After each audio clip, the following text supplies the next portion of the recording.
এত বড় একটা দল যে একদিন বিএনপিকে ভোট দিচ্ছে, বিএনপির মিছিলে একদিন অ্যাটেন্ড করছে, সেও বলে আমি বিএনপি করি, তার কোনো পদ নাই, আপনারা তাকে বহিষ্কার করবেন কেমনে?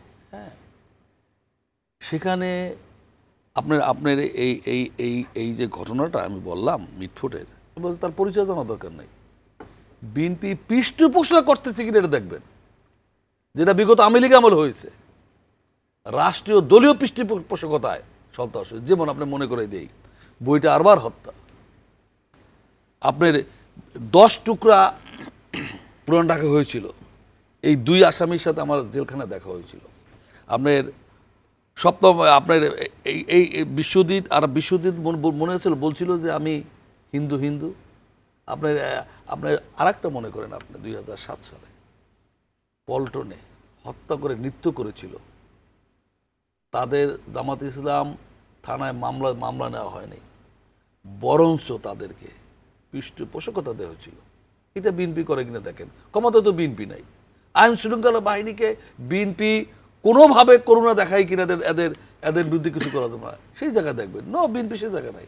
আবারও বলি, তারেক সাহেব কঠিন কঠোর। আরেকটা আপনাকে বলি, যেটা এই যে স্লোগানের কথা বললেন, সর্বপ্রথম একটা স্লোগান বের হয়েছিল, নৌকা ধানের শীষ একই সাপের 2 বিষ।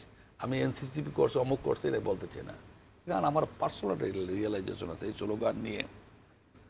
আমার একেবারে কম বয়স না রাজনীতির, যতগুলো ঘটনা ঘটেছে আমার মিছিলে, আমার মিটিংয়ে, আমি অতিথি সেখানে, প্রথম করে ঢাকা বিশ্ববিদ্যালয় 7ম মার্ডার, বিখ্যাত আলোচিত 2 জন আসামি আমার সাথে সখ্যতা হয়েছিল।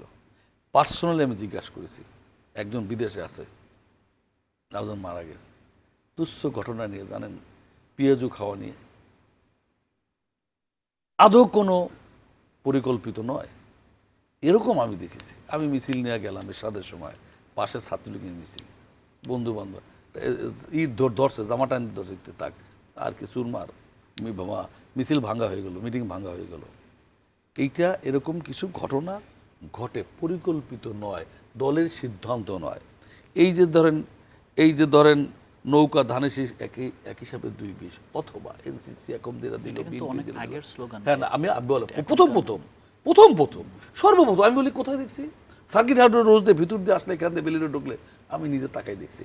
তারপর আমি পারত পক্ষে, এটা আমার বাবা শিখেছে, এটা কাগজ একটু করে কাগজ পড়লে দেখবা পড়া, আমি ওইটা দেখি, নোট করি।